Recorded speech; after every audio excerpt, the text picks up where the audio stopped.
Alors, Pessah, Tafshin Pe, 5785, Shiur les Refoua Shelema, Miriam Badrahel, Betor She'ar Chole Amecha Israël. Durant la fête de Pessah, vous savez qu'il y a plusieurs étapes, 15 étapes principalement, depuis le moment où on fait Kadesh, on fait le Kiddush, ou Chatz, Karpatz, Yachatz, jusqu'à qu'on arrive à la fin avec Tzafun Barer Halel Nirza. Dans ces 15 parties, on ne sait pas vraiment qui c'est qui les a instaurées. Beaucoup le disent au nom de Rashi, que c'est Rashi qui a instauré la façon de faire la Haggadah comme on l'a fait. Il faut savoir qu'au temps du temple, au temps du Beth Amikdash, la Haggadah n'était pas faite exactement comme on l'a fait aujourd'hui. Il y a plusieurs différences à travers les commentateurs, les Rishonim. Quand est-ce qu'on fait quoi? À quel moment on fait quoi? En tout cas, il en reste que, d'après nous, on commence par Kadesh ou Chatz, on se fait Kiddush, on se lave les mains sans bracha pour manger le céleri, le karpas, on fait la bracha de Boré Peri Adama, on mange moins que un kazaït, moins que 20 grammes de céleri pour ne pas avoir à faire Boré Nefashot par la suite, et on pense à acquitter le maror, du fait que le maror, on va le manger tout seul, et après on va le manger en sandwich. Alors il y a une discussion dans la halakha. Est-ce qu'on ne devrait pas faire Boré Peri Adama? Du fait que maintenant, on mange le maror tout seul. Alors pour ne pas rentrer dans cette discussion, c'est pour ça qu'on fait Boré Peri Adama dans le karpas, pour pouvoir acquitter le Boré Peri Adama du maror. Le Boré Peri Adama dans le sandwich que l'on fait, alors automatiquement, dans le korer, lui, il n'a pas de bracha de Boré Peri Adama, à cause qu'il est mangé avec le pain, la matzah. Donc du fait qu'il est mangé avec la matzah, donc lui, il n'a pas de bracha. Maintenant, une des parties intéressantes du Seder, c'est la partie de Yachas. C'est quoi Yachas? C'est, on fait Kadesh, Kiddush, ou Chatz, on se lave les mains, Karpatz, on mange le céleri, et après, on prend la deuxième matzah, et on va la couper en deux. Dans cette deuxième matzah qu'on va couper en deux, d'après la Kabbale, il faut essayer de couper la matzah de façon à ce qu'il y a une petite morceau et un grand morceau. Donc à travers les matzot rondes, c'est un peu difficile, mais il faut jouer avec, de façon à avoir principalement une matzah qui va être, d'après la Kabbale, un petit morceau en forme de vave et un grand morceau qui va être en sorte de dalet. Bon, essayer de trouver un dalet dans une matzah ronde, ça demande un peu de l'architecture et un petit peu de la doigté pour pouvoir y arriver. Mais en tout cas, c'est comme ça que on doit le faire. D'où elle vient cette coutume de couper cette matzah? De plus, à quel moment on coupe cette matzah? C'est tout au début du seder. Comme j'ai expliqué, Kadesh, Uchatz, Karpatz, Yachatz, avant de faire le Magid. Magid, c'est de là qu'on va raconter la Haggadah, où on va être Mekayem, une mitzvah de la Torah. Une mitzvah de raconter Sipur Yetziat Mitzrayim. Non seulement le dire à soi-même, aussi le dire à sa femme, le dire à ses enfants, le dire à ses invités. Et plus les gens et les invités et les enfants sont intelligents, et plus nous avons l'obligation d'approfondir la lecture de la Haggadah. Donc ceux qui pensent qu'ils vont manger en 10 minutes, on fait Kadesh ou Chatz Karpatz Yachatz, et après on fait un petit Teilim de 3 minutes, et on est parti pour pouvoir manger la soupe aux fèves, vous avez raté Pessah. Pessah, le principal de le soir de Pessah, c'est une des mitzvot, la mitzvah de Haggadah, de raconter Sipur Yetziat Mitzrayim. Et plus on raconte cette mitzvah, et plus nous sommes louangés par Akadosh Baruch Hu. C'est une des raisons pourquoi il n'y a pas une bracha. Vous savez que généralement, chaque mitzvah, elle est précédée avec une bracha. Exemple, quand on fait les téphilines, on fait une bracha. On met la mezouza, on fait une bracha. On fait la Megillat Esther, on fait une bracha. Asher kideshanu tzivanu, likro Megillah. On sonne le shofar, on dit litkoa, ishmoa kol shofar. Alors pourquoi il n'y a pas de mitzvah quand on va lire le Magid, Baruch ata Hashem Elokeinu melech haolam, asher kideshanu bemitzvotav etzivanu, lesaper biyetziat Mitzrayim. C'est une mitzvah, Torah dit veigadta lebincha. Chachamim nous disent, parce que comme il y a un début, mais il n'y a pas de fin, il n'y a pas de quantité obligatoire, donc c'est pour ça que l'on n'a pas instauré de bracha à la lecture de la Sipur Yetziat Mitzrayim. Le Sipur Yetziat Mitzrayim, que vous devez savoir, qu'est-ce qu'on le raconte et qui c'est qui a instauré Sipur Yetziat Mitzrayim? Alors principalement, c'est ce qu'on appelle une Mishnah, c'est un Magid. Le Magid est un Tana qui a instauré la Haggadah. La Haggadah, elle est composée de deux choses, de Torah orale et de Torah écrite. Exemple, Manishtana. Manishtana n'est pas écrit dans la Torah. Manishtana est une Mishnah où on parle par rapport aux 4 versets, aux 4 enfants qui sont allusionnés dans la Torah. Alors le Tana de la Mishnah, il a composé Manishtana. Avadi Maïnu aussi. On récupère certains versets. Par la suite, on va apprendre quelques Mishnayot, Maaseh Berabi Eliezer, et après on va arriver à quelques versets dans Shir HaShirim, des versets dans Zecharia, dans Yechezkel. Donc on a une mixture entre Torah Shebirtav et Torah Shebe'alpeh dans la Haggadah. La Haggadah, elle est vraiment un mélange de loi orale et de loi écrite. Et on va essayer de comprendre pourquoi la Haggadah, elle est partagée entre Torah Shebirtav et Torah Shebe'alpeh. Pourquoi on n'a pas seulement lu tous les versets que la Torah, elle parle de Yetziat Mitzrayim? Pourquoi on a dû mélanger un petit peu de Torah Shebe'alpeh? Et c'est un petit peu un mélange, chaque morceau, un peu Torah Shebe'alpeh, une réponse, un peu Torah Shebirtav, on explique, mais il n'y a pas un véritable ordre, certaines chansons au milieu, certaines obligations, Pesach Matzah ou Maror dans Magid, et important de devoir dire chaque mot. Juste que vous sachiez, d'après beaucoup des décisionnaires halachiques, vous savez que les hommes et les femmes, ils sont égaux dans le Sipur Yetziat Mitzrayim. Les femmes ne peuvent pas dire « Ah, moi, je suis une femme ». Vous savez, il y a beaucoup de femmes, elles disent « Rabbin, pourquoi on va mettre des téphilines?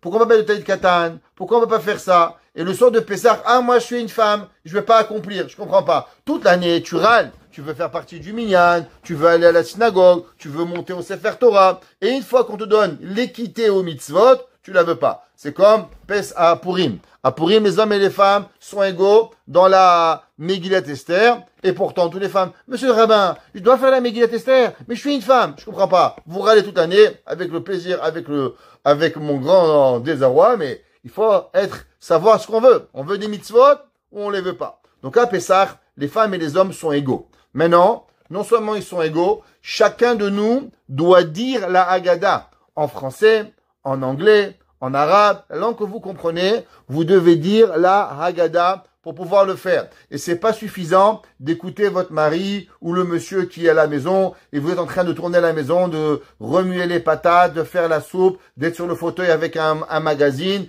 et en train d'écouter. Il faut, à tout prix, lire la Haggadah mot à mot. Dans la Haggadah de Pessah, il y a une des parties qui est ramée au Shulchan Aruch, mais qui n'est pas vraiment compris. C'est la mitzvah de Yachatz. Il y a une partie à cela, on prend la matzah et on la coupe en deux. Le Shulchan Aruch, il écrit dans Siman Taf Ayin Gimel, c'est Yves Gimel. Ikach matzah emtsaït, il prendra la matzah du milieu, veivtseena leshtaim, et il va la couper en deux. Veiten chetzia lechad amesubim, et une des parties, il va la garder, il va la donner à un des personnes qui est à table, les chambres les afikoman.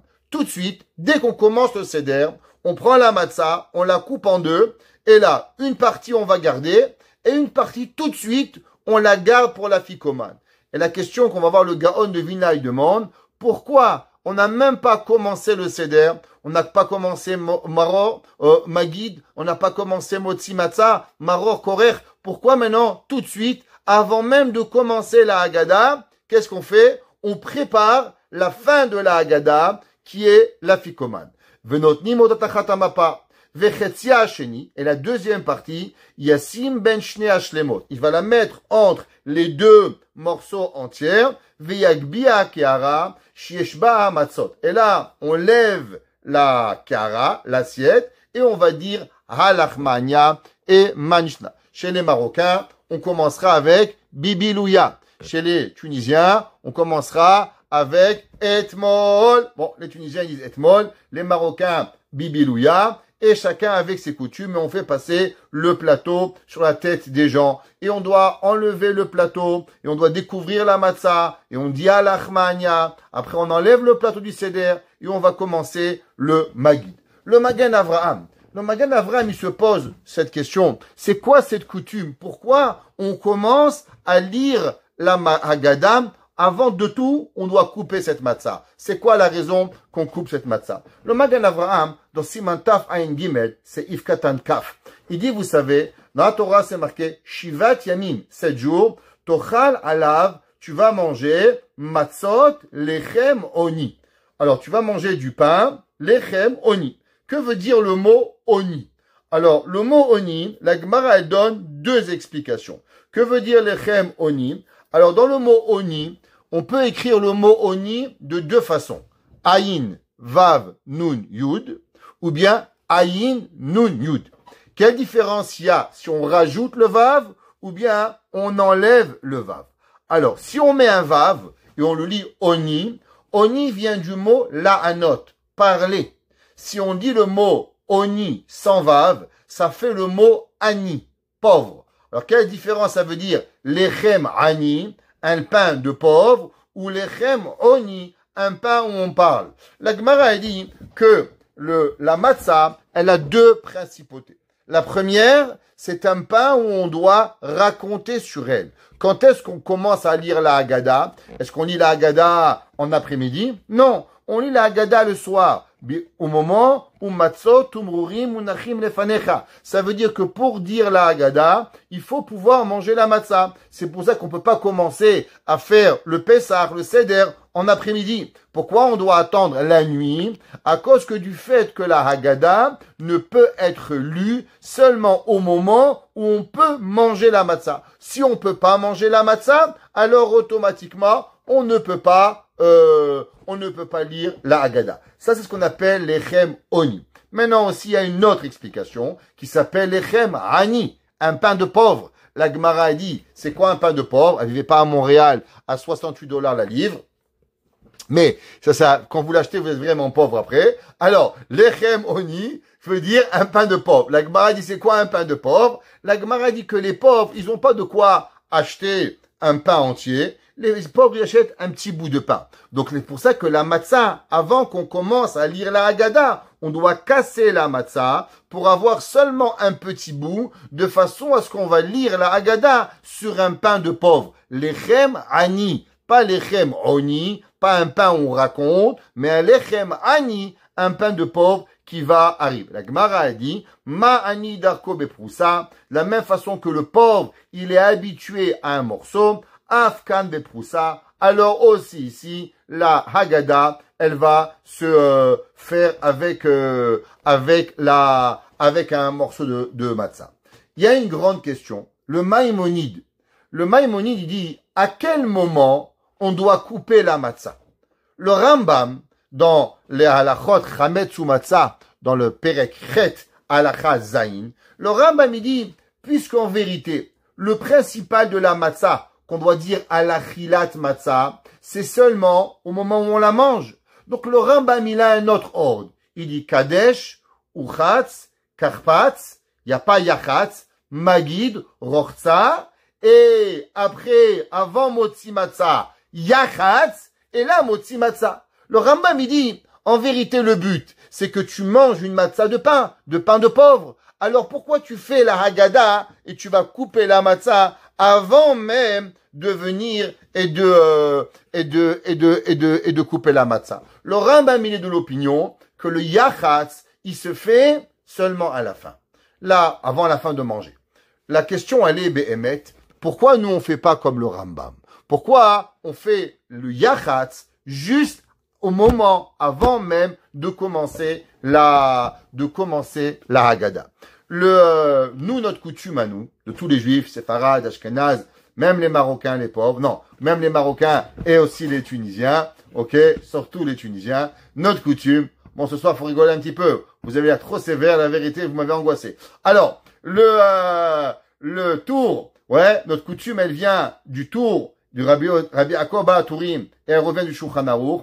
Et le Beth Yosef, il ramène et il dit, quelle est la raison pourquoi on commence la Haggadah en coupant la matzah. Alors, le Beth Yosef, il ramène un Rishon qui s'appelle le Kolbo. Et le Kolbo, il dit comme ça, Ve'aminag, et la coutume, les Chaleka Kodem Shikra Haggadah. Il dit, vous savez pourquoi on n'a pas l'habitude de faire comme le Maïmonide et de couper la matzah juste avant de manger, mais on va couper la matzah au début de la Seuda, au début de la lecture de la Haggadah. Il dit, Kodem Shikra Haggadah, Kede Shiomar Alehem Alachma'anya. Il dit, puisque la Haggadah, elle commence avec Halachma'anya. Donc, puisqu'elle commence avec Halachma'anya, un pain de pauvre. Donc, puisque tu dis, voici le pain de pauvre que nos parents, ils ont mangé en Égypte. Donc, c'est pour ça qu'on commence par le Yachatz, pas comme le Rambam, pour pouvoir dire la partie de Halachma'anya. Mais en vérité, on peut renverser la question. Comme je vous ai expliqué, la Haggadah, elle n'est pas écrite par la Torah. C'est un rabbin qui a écrit des parties. Alors venons, on va réfléchir. Si on doit couper la matzah à cause de Halachma'anya, venez, on va dire Halachma'anya à la fin de la Haggadah, qui a beaucoup plus de sens. On aurait pu commencer par Manishtana, Avadim Mayinu, et juste avant de faire Gaal Israël, Halachma'anya, Yachatz, Baruch Ata Hashem, Gaal Israël, Chazak ou Baruch. Quelle est la raison pourquoi le Maguid, il a commencé la Haggadah par Halachma'anya? Et là, on doit préparer le afikoman, déjà le petit morceau, le grand morceau. Qu'est-ce que ça a à voir maintenant? Pourquoi on nous embrouille? Il n'y a pas assez de problème à Pessah que tu commences déjà, à peine tu as commencé à manger, tu prépares le dessert par la suite. T'as déjà vu, toi? Ta femme, à peine elle t'amène le poisson. Chérie, tu mets la salade de fruits au... Quel rapport? C'est quoi cette histoire qu'on prépare avant même de manger? Déjà, on prépare le afikoman. On va trouver un début de réponse dans le Shulchan Aruch Harav. Alors, le Shulchan Aruch Harav est écrit par le Baal HaTanya. Rabbi Shneor Zalman de Liadi, il a écrit un Shulchan Aruch qu'il a rapporté quelques commentaires dessus. Et il a changé, bien sûr, avec le temps. Il a ramené des halachot un peu différentes. Et il explique aussi.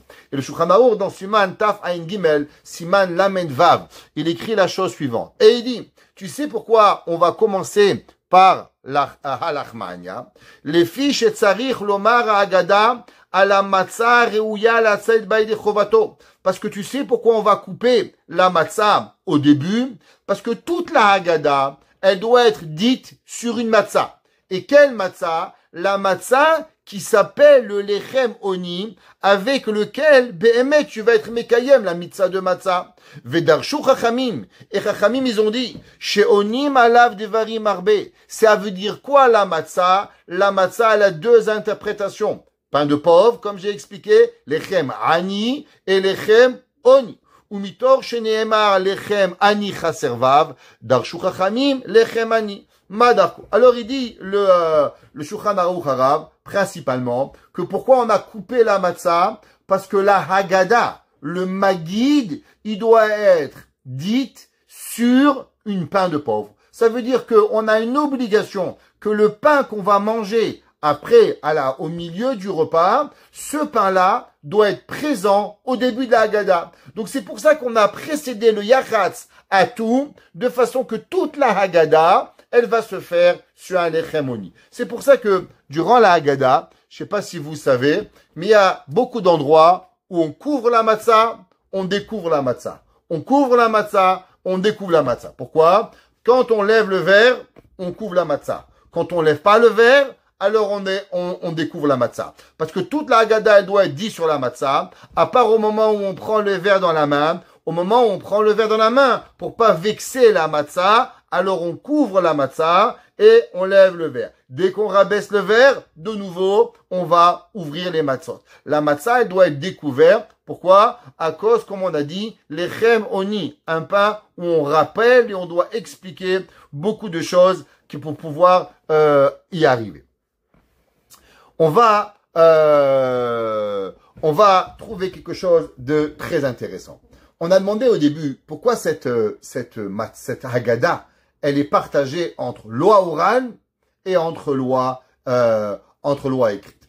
Alors, vous savez, il y a une grande question qui a été rapportée. Quelle est la raison pourquoi on a eu cet exil? Après tout, Avraham Avinu, un bon juif. Akadosh Baruch Hu, il lui a dit, t'es un bon juif. Yitzhak Avinu, un super juif. Yaakov Avinu, top du top.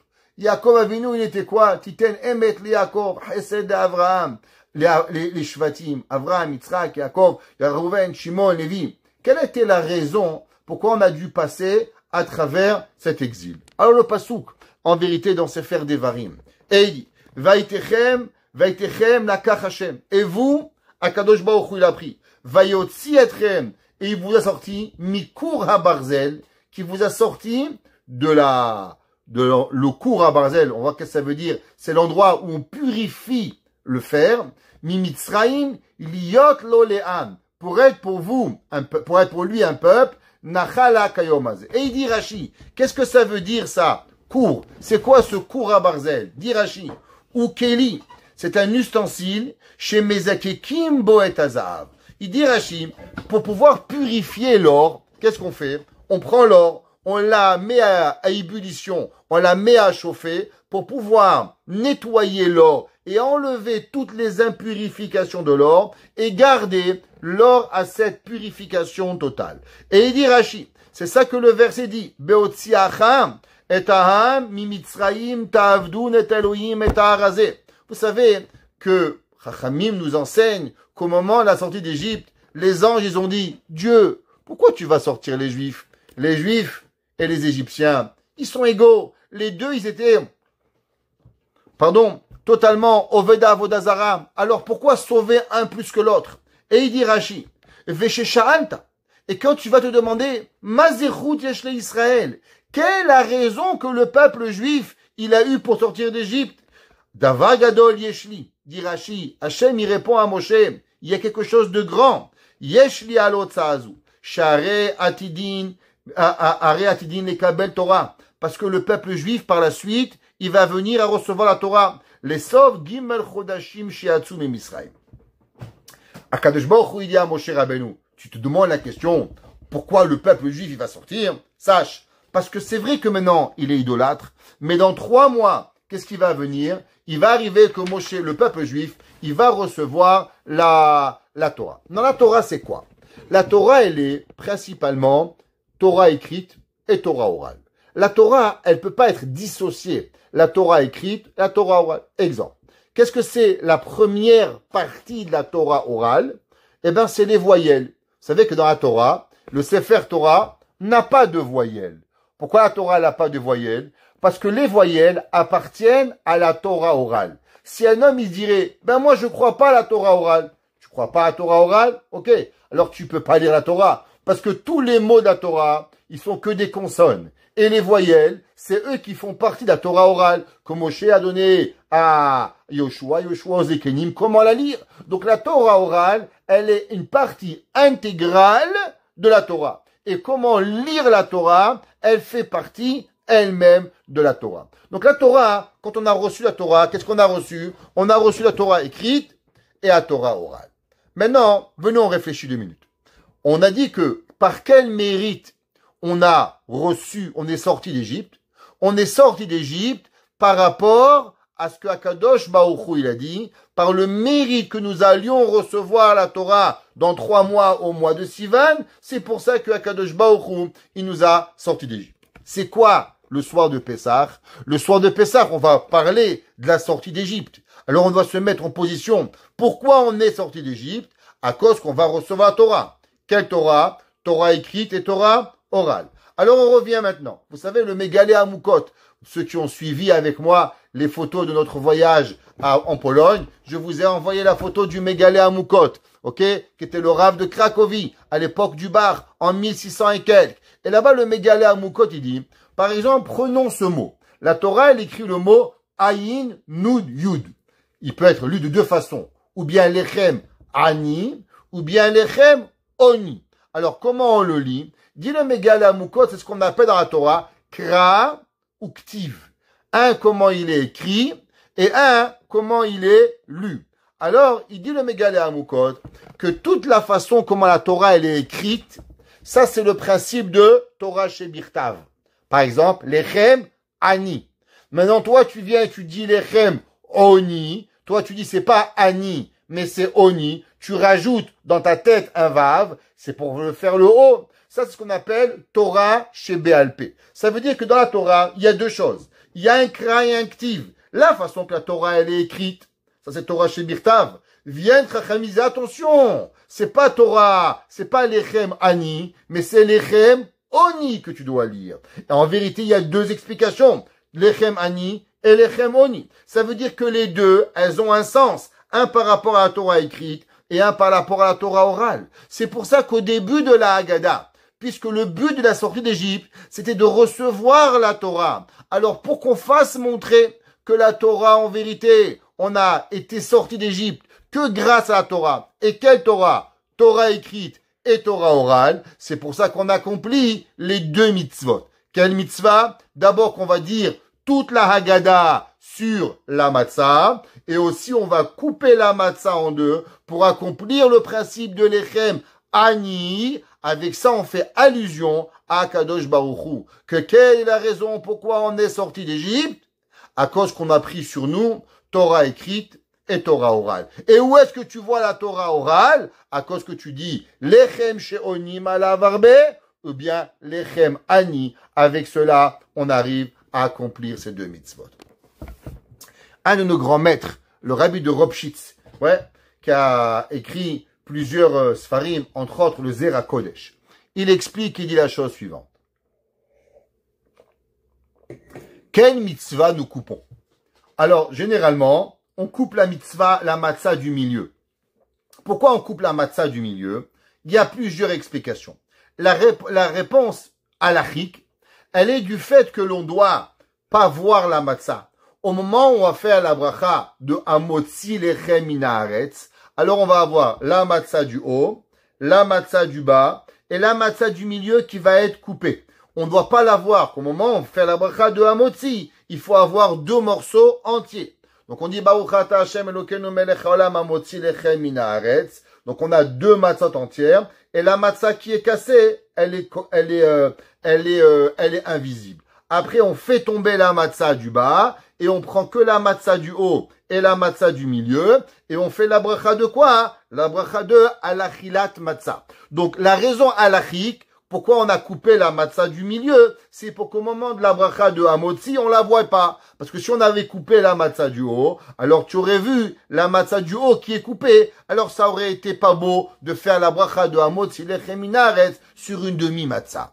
Maintenant, vous savez que dans la Torah, il y a un pshat, il y a un remesh, il y a un drash, il y a un sod. Nous dit le rabbi de Ropshitz, le Zera Kodesh. Vous savez tous qu'en vérité, les matzot, elles ont trois noms. Tous vos enfants, ils vont dire Kohen, Lévi, Israël. Et pourquoi on coupe la matzah du milieu? Parce qu'on coupe la matzah de Lévi. Non, tout le monde se pose la question, Skin Lévi, qu'est-ce qu'il a fait? T'es un gentil gars, Lévi, t'es tzaddik. Pourquoi tu lui coupes la mitzvah? Pourquoi tu coupes plus la matzah de Lévi plutôt que de Cohen ou plutôt que d'Israël? Moi, j'aurais dû couper la matzah de Israël en 12 parties, il y avait 12 tribus. Pourquoi t'as coupé la matzah de Lévi seulement en 2? La réponse encore, pshat, elle est, du fait que la tribu de Lévi, elle s'est séparée en deux. Elle a fait les Kohanim et elle a fait les Lévi'im. Donc il y avait deux mitzvot différents, deux tribus avec deux saintetés différentes. C'est pour ça qu'on va prendre la matzah de Lévi. Une pour la achilat matzah et une pour afikoman, faire montrer que chacun des deux avait dans la tribu une fonction différente dans la matzah. Pourtant le Zera Kodesh, il nous apprend une leçon extraordinaire. Il dit, le rabbi de Ropshitz, la chose suivante. Vous savez que dans la Torah, il y a chaque chose qui a une connotation, ou bien de rahamim, ou bien de linim, ou bien de miséricorde, ou bien de rigueur. Et il dit le rabbi de Ropshitz, les Kohanim, ils étaient ce qu'on appelle midat ha-chesed. Les Kohanim, par définition, c'est quoi? C'était des gens de chesed. Donner Aaron à Cohen, Ohev Shalom, Verodev Shalom. Toute leur vie, c'était quoi? De donner la bonté au monde. Les Lévi'im, qu'est-ce qu'ils étaient? Les Lévi'im, ils étaient généralement des dinim. Toute la tribu de Lévi, elle est représentée par quoi? Par la midat ha-gevura. C'est pour ça que les Kohanim, quand ils apportaient les korbanot, qu'est-ce qu'ils faisaient les Lévi'im? Les Lévi'im n'avaient pas le droit d'apporter un korban. Pourquoi? Parce que eux, leur shoresh, la racine de leur neshama, elle est betakvura. Alors eux, ils chantaient au moment où on apportait les korbanot. Pourquoi ils chantaient? Parce que le but, c'est d'adoucir le din, d'adoucir la rigueur. Alors le Kohen, il abattait la shechita du korban, et les Lévi'im, ils chantaient, et avec le chant, on mélangeait la rachamim et le din, et automatiquement, on arrivait à adoucir les dinim qui étaient arrivés. Comme ça qu'il ramène le smichat rachamim, Rav Katz, dans Masechet Berachot. Il dit, quelle est la raison pourquoi Kodesh Ilulim Lachem? Quelle est la raison pourquoi les Lévi'im devaient chanter? Pour adoucir les dinim à leur racine de pouvoir y arriver. Et c'est quoi, en vérité, tout Pessah?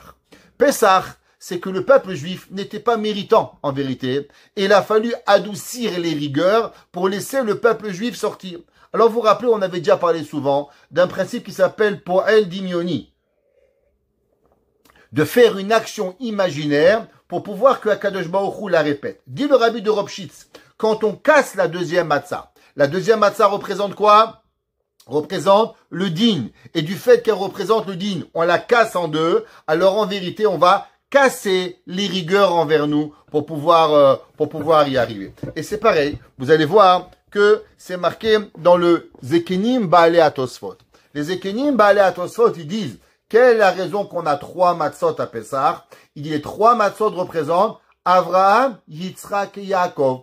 Pas Kohen, Lévi, Israël. Deuxième nom, vous avez un truc pour Pessah, vous pouvez demander à vos enfants, c'est quoi le deuxième nom des matzot? À part Kohen, Lévi, Israël, le Tosfot et le Rosh, le Ochot Chaim, ils ramènent, ils disent que c'est Avraham, Yitzhak et Yaakov. Encore une fois, c'est qui la deuxième matzah, Yitzhak. Yitzhak, c'est quoi? Le symbole de la rigueur. Yitzhak, c'est le korban, celui qui est monté chez Akadosh Baruch Hu. Qu'est-ce qu'il faut avec Yitzhak? On va casser cette matzah pour adoucir les rigueurs, pour pouvoir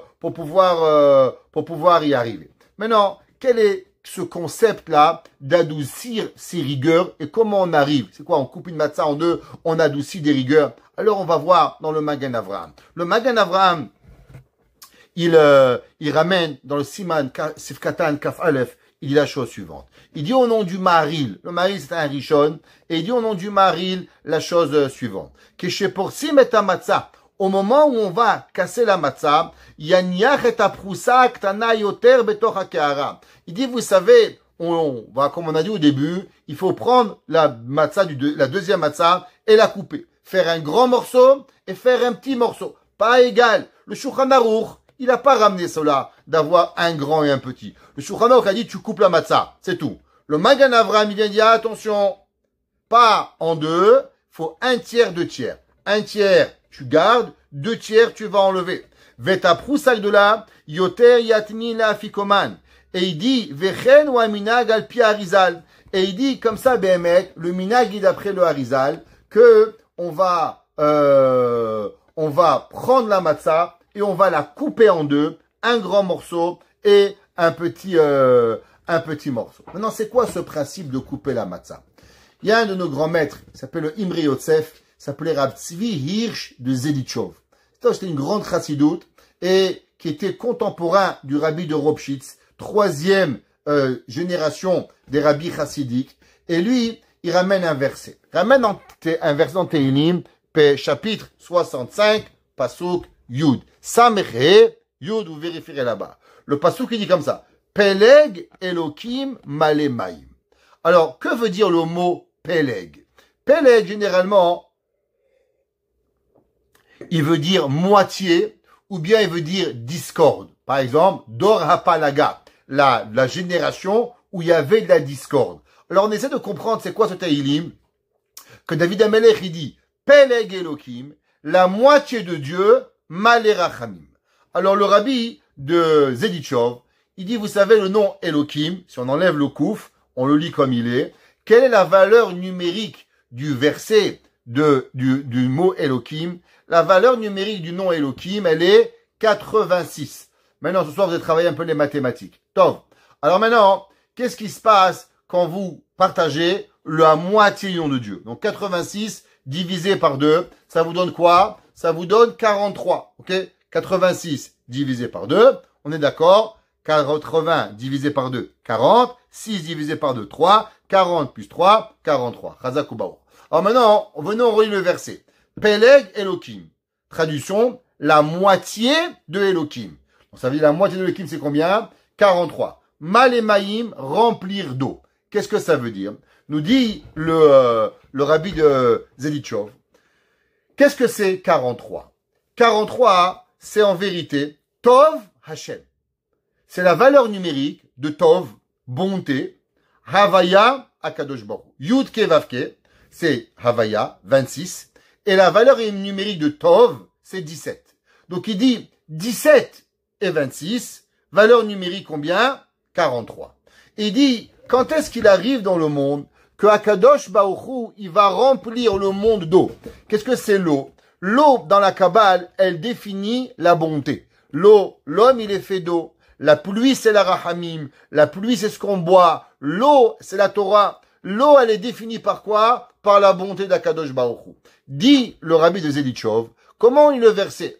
Peleg Maïm, Peleg Elokim Malemaïm. Quand tu partages le nom de Dieu, alors il arrive la bonté. Qu'est-ce que ça veut dire?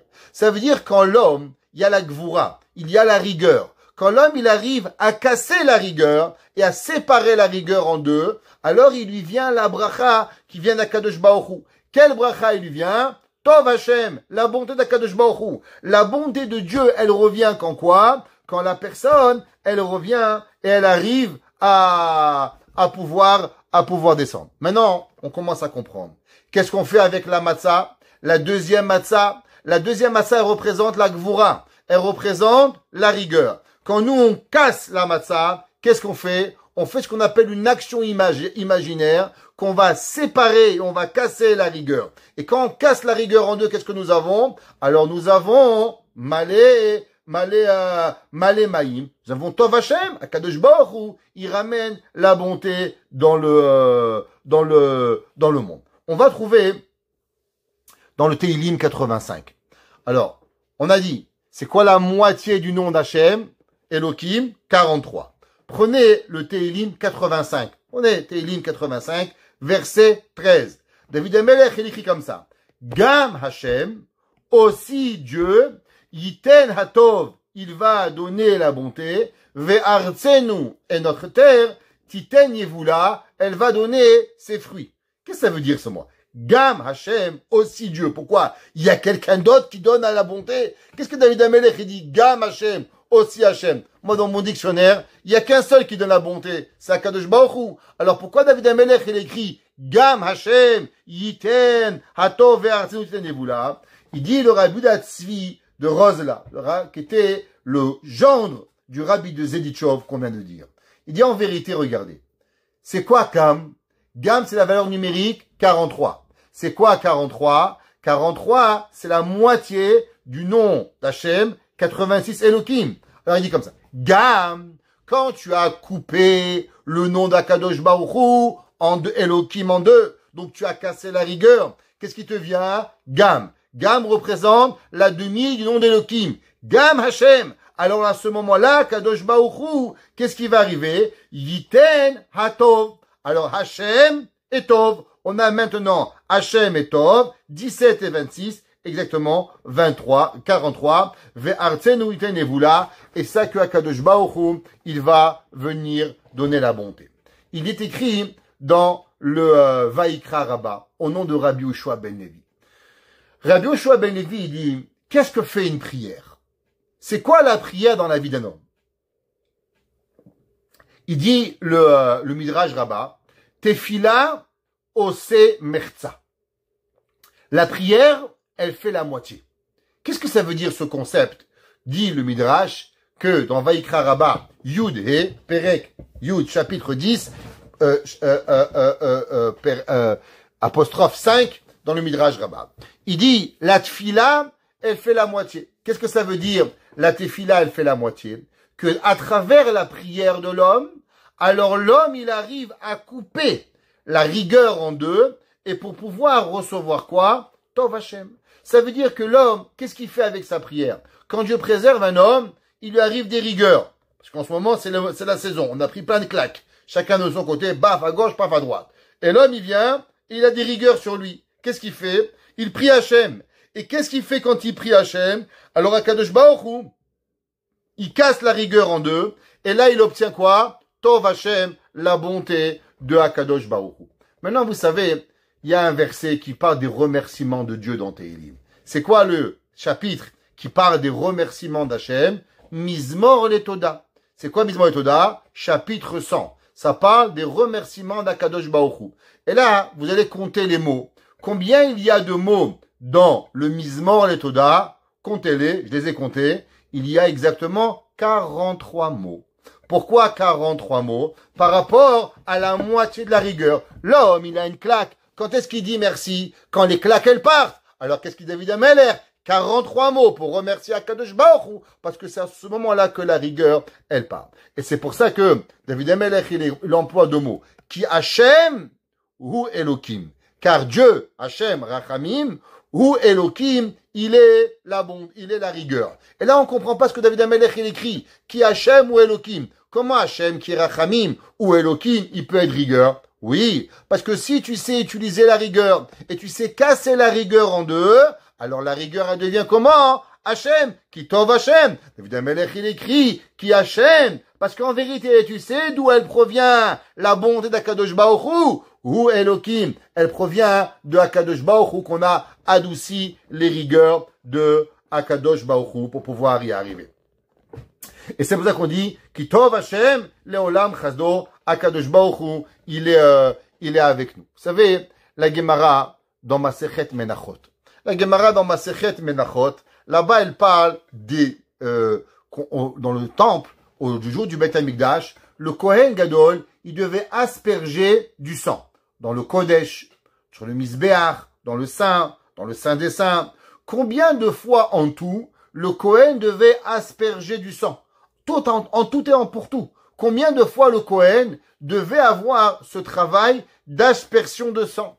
La Gemara, elle dit, à Kohen Agadol, même Gimel Hazaot.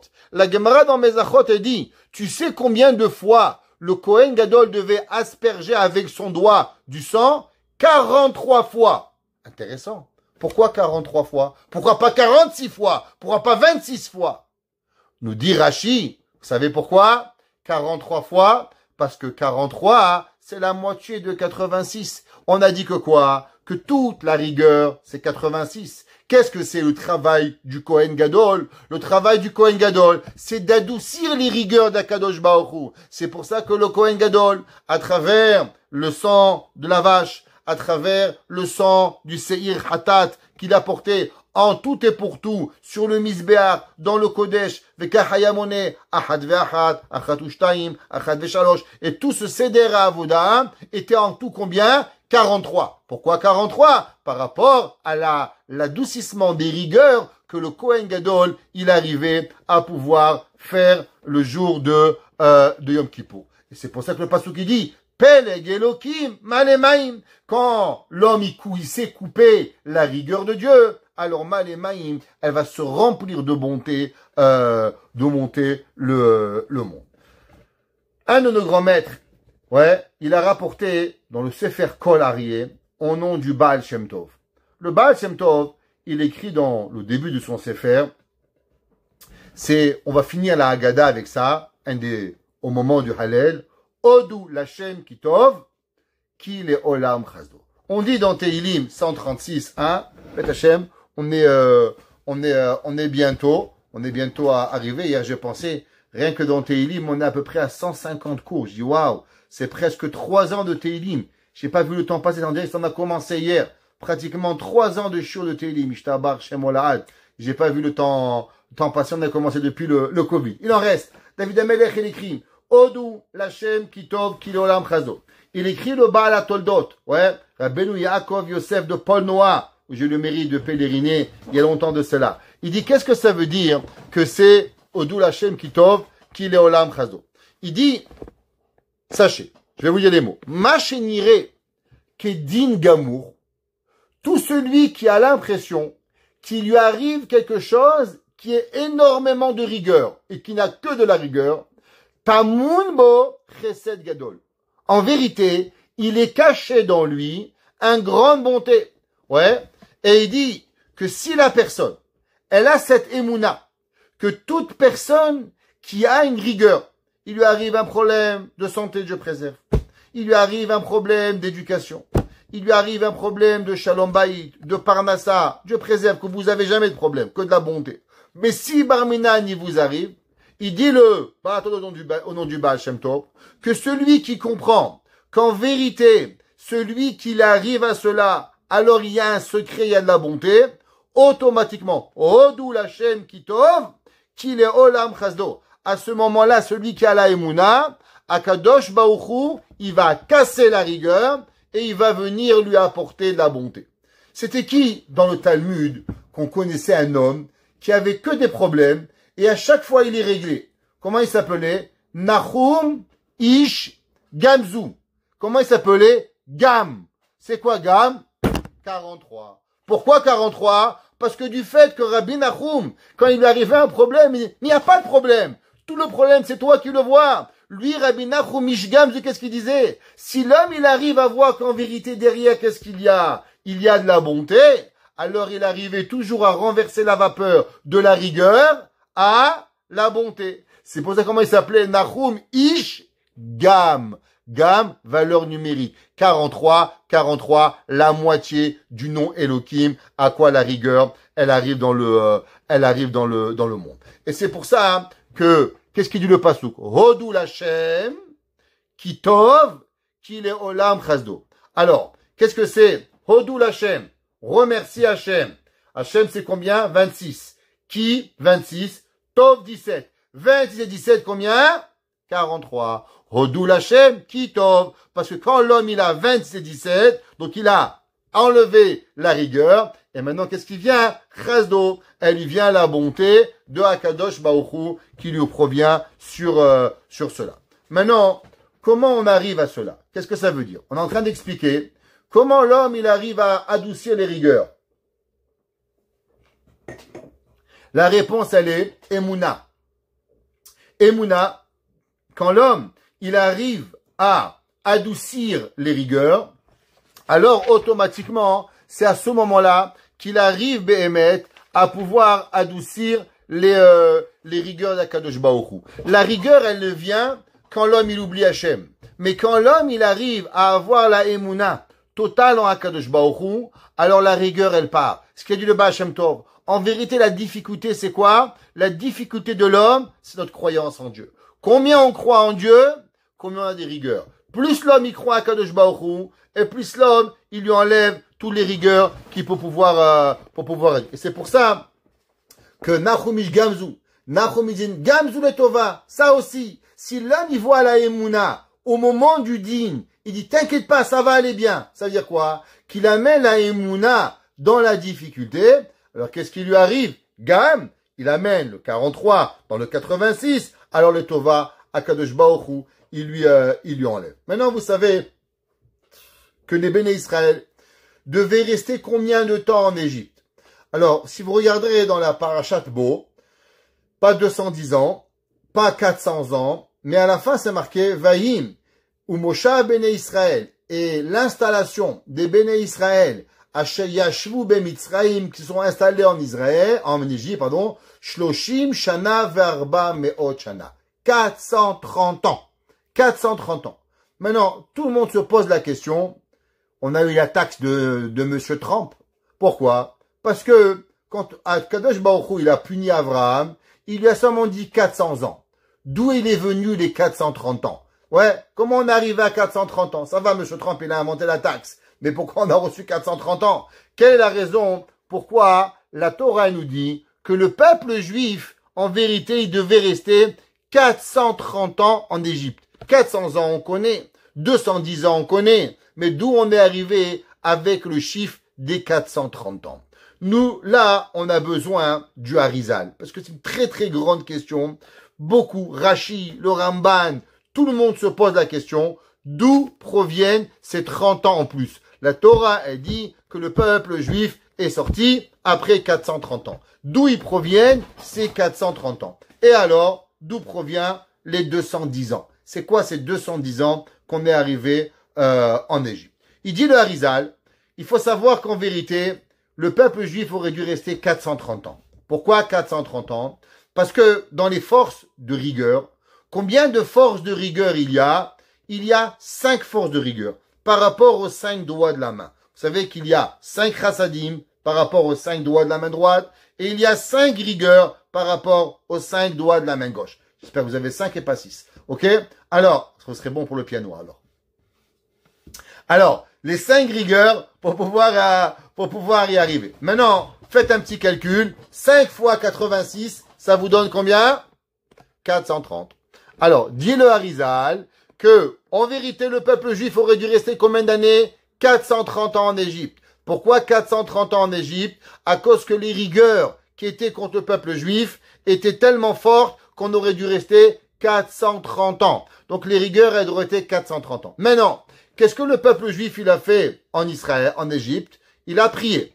Maintenant, si vous voulez savoir d'où est-ce qu'on sait qu'il y avait 5 fois Elohim, alors juste pour vous dire les versets, vous allez voir qu'en Égypte, on va trouver à 5 reprises le mot Elohim. C'est marqué dans Shemot, ouais, Exodus, Perek, Bet, 2, verset 23. Vayi bayamim harabim haem, vayamot melech Mitzraim, vayanachu bnei Israël min ha'avoda, vayizaku, vata'al shavatam el Elohim. Premier, Elohim, 86. Vaishma Elohim, deuxième, et Nakat, Vaizkor Elohim, troisième fois Elohim, et Berito et Avraham et Tsev et Yaakov, Vayar Elohim, et Akadosh Baruch Hu Elohim, Vayeda Elohim, 5 fois Elohim. Dis-le à Harizal, pourquoi il y a 5 fois Elohim? 5 fois Elohim par rapport aux 5 rigueurs qui étaient sur le peuple juif, et c'est là, 5 fois 86, 430 ans. Maintenant, on a dit au début, ouais, au milieu du cours, qu'est-ce qu'elle fait la prière? La prière, elle coupe à moitié. Quand on prie,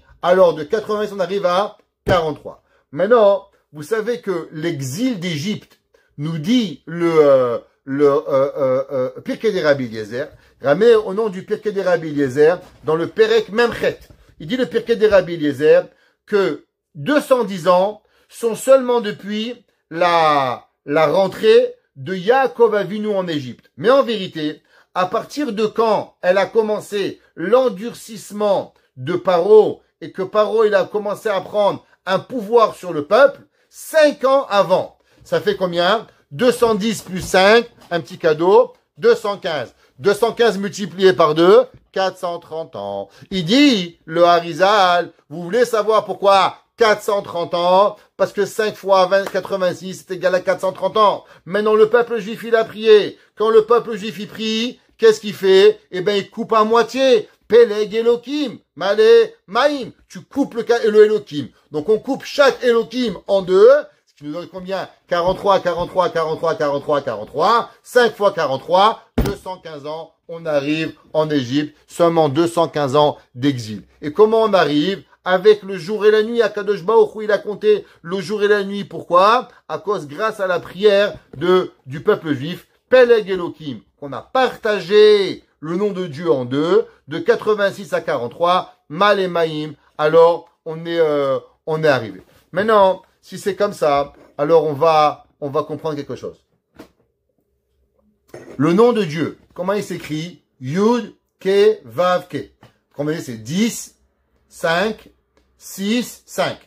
Maintenant, vous savez qu'en hébreu, il y a ce qu'on appelle Mispar Katan, Mispar Gadol. Qu'est-ce que ça veut dire Mispar Katan, Mispar Gadol? Par exemple, quand vous avez 10, on peut compter 10 ou on peut compter 1. Alors maintenant, qu'est-ce qui se passe si on met à la place du 10, on va mettre un 1. Alors on va compter. Yud, normalement c'est 10, on va compter 1. 1. Après, He, ça fait 5. 5 plus 1, ça fait combien? 6. Après, on a Vav. 6 et 6, 12. 12 et 5, ça vous donne combien? 17. Gematria Tov. On a dit, c'est quoi le nom de Akadosh Baruch Hu quand on coupe le nom Elohim en 2? Tov Hashem. C'est quoi Tov Hashem? Tov Hashem veut dire en vérité les 2 permutations du nom de Dieu. Tov 17, c'est ce qu'on appelle Hashem Bemispar Katan. Dieu, dans le petit chiffre, il est 17. Akadosh Baruch Hu, dans la grande bonté, il est comment? Il est Rahamim, il est 26. Donc maintenant, on a dit, 43 c'est quoi? C'est une permutation de 2 noms de Dieu. Tov et 26. Tov, 17 et 26, 43. Maintenant, on revient à la ficomane.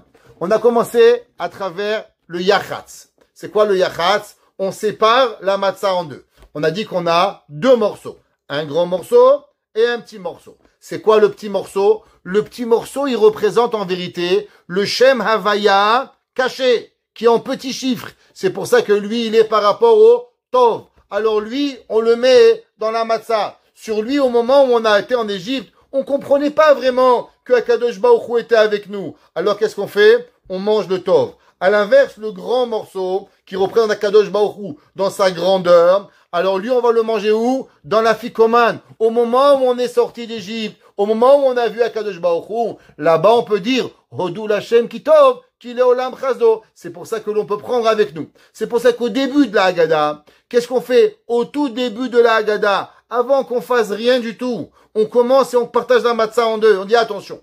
Écoutez, peuple juif, vous voulez comprendre c'est quoi? Pourquoi 430 ans? Pourquoi 210 ans? Pourquoi Kadosh Baruch Hu? Comment on s'en sort? C'est quoi la première leçon de la vie d'un homme? L'homme, il doit apprendre des leçons. On peut pas répéter les mêmes bêtises toute sa vie. Parce que c'est pas intéressant. Alors, dit Chachamim, attention. D'abord, l'homme, il doit savoir qu'il y a deux Torah. Torah écrite, Torah orale. Donc, d'abord, il y a un lechem oni, un lechem ani. Une Torah où on parle, une Torah où on va lire. Parce que c'est ça la raison pourquoi le peuple juif, il a été sorti d'Égypte seulement pour recevoir cette Torah. Et comment tu sais que la raison, c'est à cause que ce que tu vas commencer maintenant, ce pain que tu vas manger, il a deux significations. Un par la Torah orale, un par la Torah écrite. Un par lechem oni que tu vas parler et un par lechem ani. Maintenant, pourquoi tu vas couper la deuxième matzah? Parce que toute la raison de la sortie d'Égypte, c'est à cause que le peuple juif, il a prié. Et qu'est-ce qu'il a prié? Quand il a prié, il a su partager en deux le Shem Elohim, qui était quoi la Gvura. C'est pour ça que la deuxième matzah, elle représente les rigueurs, ou le Shevet Lévi, ou Yitzhak Avinu. Et avec cela, on passe de 86, on arrive à 43, Peleg Elohim. Quand on arrive à Peleg Elohim, alors on arrive quoi? Kitov Hashem. Tov, c'est le petit. C'est pour ça qu'on le mange. Parce qu'on a vu. Quand est-ce qu'on va voir Akadosh Baruch Hu Beit Galout? Quand est-ce qu'on va voir Akadosh Baruch Hu dans toute sa grandeur? À la fin du Seder. Quand on va finir les 10 Makot. Quand on va manger le Korban Pessah. Alors automatiquement, la personne, elle pourra manger sa matzah pour pouvoir y arriver. Maintenant, on va encore un petit peu, quelques secondes. Vous savez que c'est marqué que on a dit que comment l'homme il arrive à adoucir les rigueurs. Alors pour ça il faut la Emouna. Il y a un mot, on va pas rentrer maintenant pourquoi il joue de deux façons. Emouna et Bitachon. Emouna, confiant, croire en Kadosh Baruch Hu. Bitachon, c'est quoi? Bitachon, c'est confiance en Kadosh Baruch Hu. Croire et Bitachon. Ça se rejoint les deux. On va pas rentrer maintenant pourquoi ils ont deux mots. Nous dit le Harizal, comment l'homme, il arrive à avoir le bitachon? C'est quoi le nom de Dieu qu'il arrive avec le bitachon? Le nom de Dieu du bitachon, il vient en vérité du nom qui précède le nom Elohim. Vous savez qu'en hébreu, chaque mot, il y a le mot, il y a l'avant et il y a l'après. Exemple, vous prenez le mot Gimel. La lettre Gimel, elle est avant et elle est après. Hachem, il s'appelle Havaya. Que veut dire Havaya? Était, est et sera. À 3 temps. Passé, présent, futur. Pareil, chaque mot de la Torah, elle a 3 significations. Elle a le mot, elle a les lettres qui précèdent le mot, et elle a les lettres qui vont passer le mot. Alors, par exemple, si vous prenez maintenant le mot Elohim, si on prend le mot Elohim, c'est quoi les mots, les lettres qui vont précéder le nom Elohim? Alors, la seule lettre qui n'a pas de précédence, c'est toujours le Aleph. Parce que après le Aleph, il y a rien. On peut pas aller plus loin que le Aleph. Donc le Aleph, il est toujours Aleph. Il peut pas. Donc Aleph, il va rester Aleph. Maintenant, si vous prenez le mot la lettre Lamed, c'est quoi la lettre qui va précéder le mot, la lettre Lamed? Chaf. La lettre He. C'est quoi la lettre qui va précéder le He? Dalet. Quelle est la lettre qui va précéder le Yud? Le Tet. Quelle lettre qui va précéder le Mem? Alors le Mem final, il est aussi pas précédence. Pourquoi? Parce que le Mem final, il ne fait pas partie des 22 lettres de l'alphabet. Donc Elohim, ça vous donne en vérité un nom qui s'appelle Aleph, Chav, Dalet, Tet, Mem, Akadem. C'est le nom d'Akwa Kadosh Baruch Hu avec quoi on arrive à avoir le bitachon. Nous dit le Harizal, ce nom Aleph Chav Dalet Tet Mem, c'est ce nom-là avec quoi l'homme, il arrive à avoir le bitachon. C'est marqué dans les Sfarim que comment on arrive à avoir le bitachon, que le peuple juif, il a mérité le bitachon au moment où il va sacrifier le Korban Pessah. On était en Égypte, on avait le dieu des Égyptiens était l'agneau pascal. Nous, on a pris l'agneau, on dit, qu'est-ce que vous allez faire avec eux? Nous, on va le prendre, on va le tuer. Quoi? Tu es notre Dieu?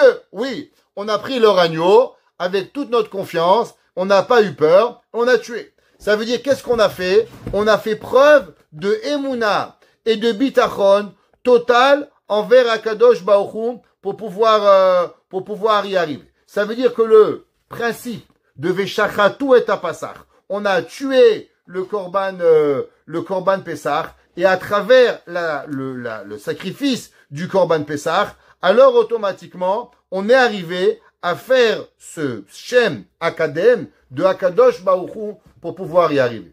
Donc, quelle est la valeur numérique du Shem Akadem? Elle est de 74. Donc, vous savez qu'en hébreu, on peut toujours rajouter 1, ce qu'on appelle le kolel. Ça vous donne 74 plus 1, ça vous donne 75. C'est la même valeur numérique que bitachon. Vous savez comment on obtient le bitachon? Quand on précède, en vérité, le nom de Akadosh Baruch Hu. Qu'est-ce que ça veut dire? Quand l'homme, il lui arrive une souffrance. Quand l'homme, il lui arrive une difficulté. En vérité, l'homme, il a le choix. Prendre la difficulté.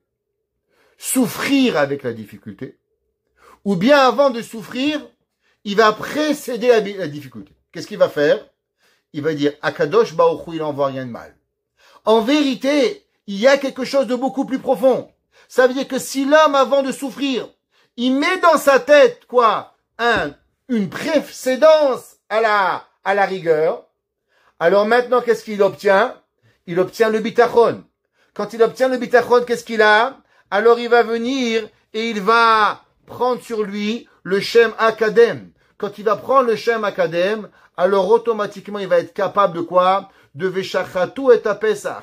Que quoi? Qu'il va venir et qu'il va couper. Il va venir et qu'il va couper le nom de Elohim en deux. Et de 86, il va arriver à combien? Il va arriver à 43 pour pouvoir avoir la Emouna et le Bitachon et pour pouvoir arriver. C'est pour ça que au moment on commence Pessah. Qu'est-ce qu'on commence Pessah? L'homme, s'il commencerait Kadesh, Uchatz, Karpas, Magid, on mange la matzah, et après on arrive à la Fikoman, il aurait raté tout le principe de Pessah. Le principe de Pessah, vous savez où est-ce qu'il est? Il est dans cette coutume qui a l'air tellement anodine, mais en vérité elle représente tout Pessah. Vous savez pourquoi le peuple juif il s'en est sorti? Parce que le peuple juif il a eu de la bitachon. Vous savez pourquoi le peuple juif il en est sorti? Parce que le peuple juif il a su prier. Vous savez pourquoi le peuple juif il a réussi à avoir tout ce qu'il a eu? Parce qu'il a pris Torah Shebirtav et Torah Shebealpé. Et où se situent tous ces principes-là? Tous ces principes se situent dans cette coutume de Yachatz. Yachatz, elle représente le principe 1. Torah Shebirtav, Torah Shebealpé. 2. De savoir couper la rigueur avec le bitachon. 3. D'avoir la tfila avec nous à Kadosh Baruch Hu, que Kadosh Baruch Hu il nous écoute. 4. Qu'en vérité ce que l'homme y voit, maintenant il peut voir Hachem en petit, Tov, mais en vérité vers la fin, qu'est-ce qui va arriver? Il va pas voir Akadosh Baruch Hu avec le Tov, mais il va voir Akadosh Baruch Hu avec le Havaya, le Yud Kivavke. Et c'est pour ça qu'on partage la deuxième matzah de Elohim en deux. Et là on arrive à le Shem Gam, Tov Hashem, la bonté de Akadosh Baruch Hu il est avec nous. Et c'est pour ça que tout début, on commence, avant même de dire le Magid, avant même de raconter le Sipou Yetziat Mitzrayim, on doit précéder la raison pourquoi nous avons mérité à tout cela, à cause que nous avons eu la Emouna, nous avons eu le bitachon, que derrière le mal, il n'existe pas du mal, il n'existe que du bien, et c'est pour ça que Akadosh Baruch Hu, Peleg Elohim, Akadosh Baruch Hu, quand on le sépare, son nom Elohim, la rigueur, mal et maïm, alors il envoie la bracha à tout le monde, et que chacun de nous, il mérite Shefa, bracha, Hatzlacha, le soir de Pessah, et que Akadosh Baruch Hu, il lui donne santé, joie et bonheur, et qu'ensemble on se retrouve à Yerushalayim, à Benouya, Bimera, Beyamenu, Amen.